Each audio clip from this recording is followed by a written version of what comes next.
Yeah, with let's stick on that. GB Energy, right. a publicly owned energy company that will be headquartered right here in Scotland, making billions of pounds in investments. Yes, in, for example, things like onshore wind, offshore wind, hydrogen, carbon capture storage, solar, tidal, so much more. But also, crucially, where the big, large-scale jobs come from is investing, first of all, in our port infrastructure, but also in our supply chains. Because right now what's happening is we're producing all this, all these components are coming in. Yes, we're putting up the wind turbines, but actually the large-scale jobs is in the manufacturing side of it. And right now those jobs aren't in Scotland, they are in the UK. But bring those jobs to Scotland and the UK, and that's huge growth potential. Let's clear up one area of confusion over this GB Energy idea of yours. Is it an energy company or is it an investment vehicle, a venture capital organisation? Well, will it create power itself? Well, I'm happy to clarify this because I think only a set number of people are deliberately confused. Well, Keir Starmer seemed to be confused when he came up and launched it, didn't he? He said it wasn't going to create energy. Not at all.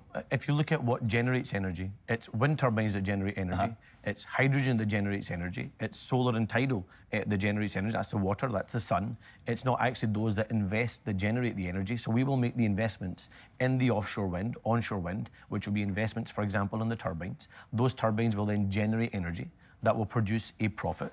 And the fruits of that profit won't go to Norway, won't go to Denmark to fund their public services. The fruits of that profit will stay here in Scotland and the UK. But GB Energy will give money to other companies to generate energy, it's really important.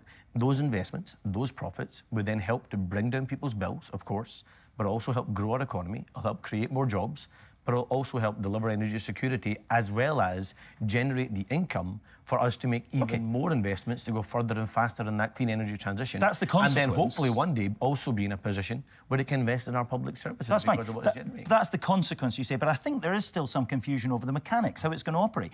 It will not generate energy of its own. It will give money to other private companies that will generate energy. And here's the reason for my question. What if they don't get it right? But Mark, what I'm saying to you is, I don't think anybody out there thinks that somehow myself or Keir Starmer or Ed Miliband is on a bike trying to turn a wind turbine. They understand that what we're doing is setting up GB Energy, backed up with the UK Treasury, making billions of pounds of investment directly here in Scotland, right across the UK, into projects that will generate energy, generate a profit, which allows us to make even more investments. Well, I think people will understand that. I don't think anyone thinks that somehow it's individual politicians that are going to try and generate energy. Well, I tell you where people who, if they're really watching this story and are interested in how energy works, may be confused.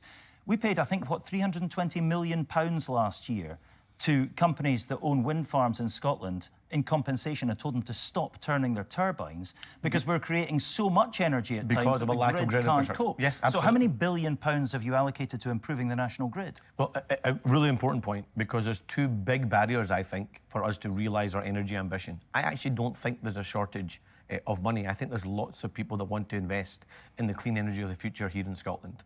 But what the barriers to that investment are is, first of all, having a government that's going to stick to the plan, not change the strategy every 5 minutes, but also aren't climate deniers like we have with Rishi Sunak and the Tories. So that's what you'll get with the Labour. They would say they're not climate deniers. That's what you'll get with a Labour government, is a fixed strategy, in it for the long haul.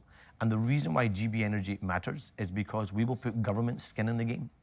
By having government skin in the game, we think we can attract even more private investment. Those people will then have the confidence. It's not a government that's going to run away because they have got skin in the game. It's your job to upgrade the grid, though, to allow it to cope with these turbines. And secondly, so that's one, provide the confidence so people make the investments. And then the two big parts, I think, which are the huge barriers that we have to break down.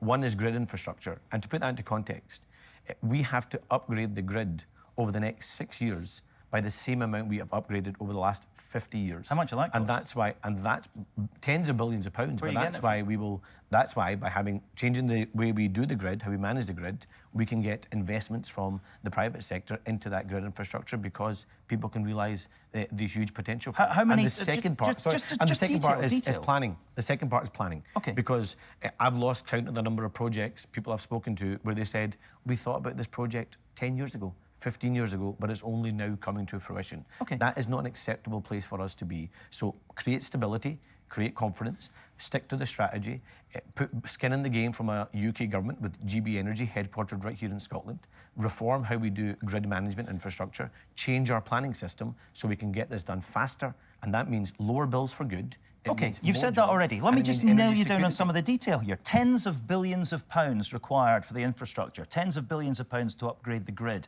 How many tens? What's the figure? And where's it coming from? Look, we'll set that out in more detail, of course. Do you know the figure? Look, I'm not going to give you the figure off the top of my head. Well, but GB Energy, you've been the panacea. It's the keystone to growth. You've been talking about it for a year. Yes, but you must know whether or not Energy, these turbines are going to be able to create the energy to go into our homes to bring down our bills. If you're asking me a question about GB Energy and what capitalisation looks like with GB Energy, that's a very different question. GB Energy is going to be investing in the output, and that means, as I said, supply chains, port infrastructure, onshore wind, offshore wind. Attracting investment in the grid is a separate part. So there's a few. But you don't know how, because the grid is the problem here. The grid can't cope with the energy that's being created now. Never mind more energy, more turbines. Grid is one part of the problem. Planning is also part of the problem, and stability and confidence. But you don't know how much improvement the grid needs. I've just said to you, we need to build in 6 years. I've just said to you, we need to build in 6 years what we built in the last 50 years, and we've got a plan to make that happen. Where's the money coming from? As I've said to you, there is no shortage of people, for example, in the private sector, that are willing to invest. So private investors are going to improve the grid? Of course we need private sector investment. Let's be really upfront about it. The way the public finances are right now, because of the economic carnage of the Conservative Party, we are going to have to create stability. Which private companies are going to write you a cheque for tens of billions of pounds for grid infrastructure, for the national benefit?